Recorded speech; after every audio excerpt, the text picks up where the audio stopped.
Why living in Australia is impossible. I'm gonna assume the video is about the cost of living and not about like the spiders, because I'm less interested in that. 2023, for only the third time in 40 years, Australia entered a per capita recession. The result? Australian wages declined to levels not seen since June 2011. Is that in Australian dollars? Dude, why do they have Canadian dollars and Australian dollars? Just use dollars. Do you know what I'm saying? Or call it your own thing. Call it a kangaroo buck or something. Over the last few decades, Australia has experienced one of the greatest housing booms the world has ever seen. Here's the thing that I don't get, and this is what pisses me off about Australians who complain. It's like, why don't you just own a home? Am I making sense?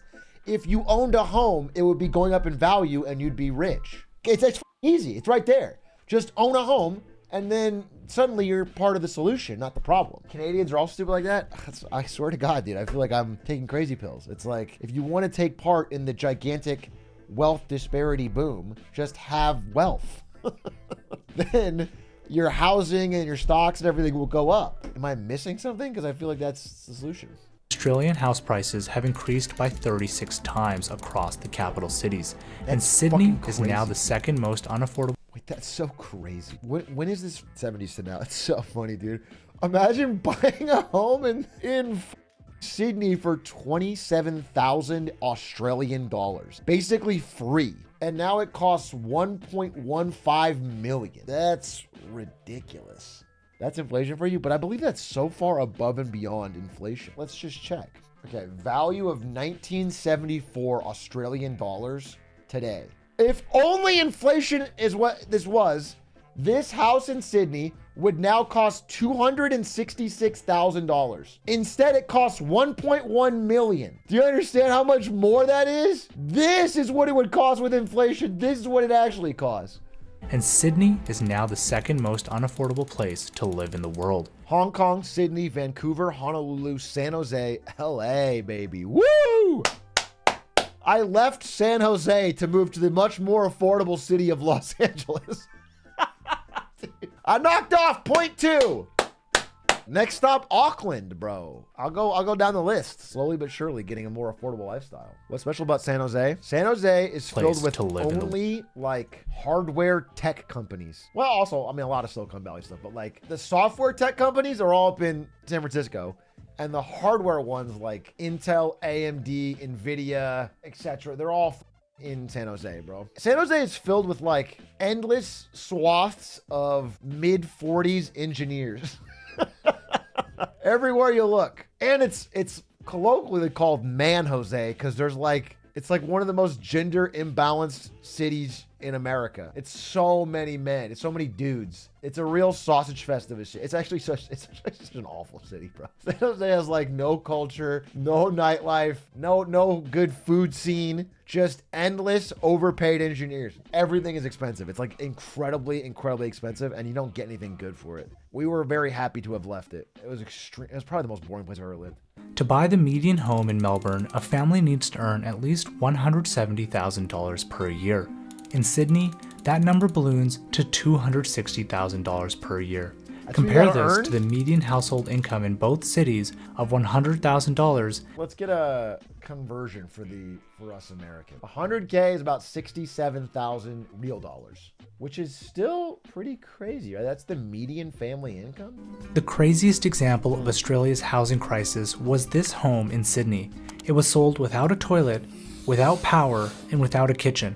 But that didn't stop a bidding war and someone paying $3.5 million. $3.5 million for no kitchen, toilet, or power. How crazy. It's Australian dollars. It's still like 2-point-something million. It's still millions of US dollars. And if they were, US dollars, you could buy a house in America. Like, I'm sure right down the street is a giant spider bigger than a car. Median rents in Sydney exceed $3,000 per month, while Brisbane is not too far behind at $2,500. Every rental unit application is met with dozens, if not hundreds, of competing applications. Viewings have lines wrapped around blocks, and at the end of the day, renters aren't fighting for anything beyond a place to live. That's so fucked up. To be in 100-person line for basically a place to stay that you're paying market rate or more for is crazy. And also, that level of competition makes you feel like if you do get picked, that you have to take it like at any price and any condition because you don't want to go through all the hassle again. So it gives the landlord an incentive to like not care about repairs or anything because they know they got you by the balls. Australian cities are some of the least densely populated in the world. Even though Australia is going through an extreme housing crisis, March 2024 saw the lowest number of detached home approvals since 2012. The thing is, this housing crisis is a housing boon for people that own houses, right? So they are going to vote against anything that adds new supply because it hurts their value. And these are the people that vote. That's the up problem. It's just old people with money, bro. They just had all the voting power and they vote in their interests. Strong community advocacy and government red tape lead to extremely long approval times for housing developments. For example, to receive an approval for a single home development in New South Wales, it takes 111 days on average. In Liverpool, that jumps to 288 days. Compare this to Texas, where it generally takes less than a week. Dude, I know this is a boomer thing to do, but I watched a documentary about the Great Depression yesterday. I watched a documentary about the Great Depression. It was about your guys' lives. Put her there, Atriarch! Roasted. I watched it, and one thing that stuck out to me was how willing FDR was at the end of the Great Depression to just make shit happen. They would have laws that got passed within days. Not years. They'd have an idea and it would become a law within days. And they would just move. And they would build shit. And like when they wanted to build a new highway, they were able to just force it down mid. Again, they eminent domained that shit. And there's a long history of terrible stuff with eminent domain. And I don't have a clear picture on it. But I do know that part of my brain is very frustrated with the fact that like if we wanted to build a train in America, it would take 30 years and go over budget. And because of so many zoning laws, and it would be so interesting to see what happens if we just said, hey, we're going to build high-speed rail all over the country. We're just doing it. We're just doing it. Deal with it. Because I feel like the short-term negatives would be outweighed almost instantaneously by the long-term benefits economically to the whole nation. And I was just fascinated. It was a fascinating thing to see the specifics of how they just like forced it down mid to just make shit happen. Because people were so frustrated, Going into the FDR presidency, people were like so fed up with the government. And he just did stuff. It's so rare. It's like it's impossible to fathom nowadays with how little gets done. We're so gridlocked. If you make $100,000 per year and lost $10,000 on your rental property, you can deduct the $10,000 off your personal income tax. This idea is pretty novel. In fact, out of the entire OECD, only New Zealand and Japan have these policies. That is so incredibly stupid. That is such a negative incentive. Because if you are somebody who is astronomically wealthy, then it is in your best interest to buy a ton of rental properties, run them at under market costs. Don't worry about it. It negates all of your taxes and you'll still make money on the appreciating value of the house. God, that's dumb. Like you don't even care about, you want it to lose money because the land is going up in value no matter what. So you're not even really losing money and you're getting all your taxes knocked off. That is a stupid idea. Like in 1 second, you can tell how that's going to be abused. Guess who makes the laws, boyo? I assumed it was the kangaroos.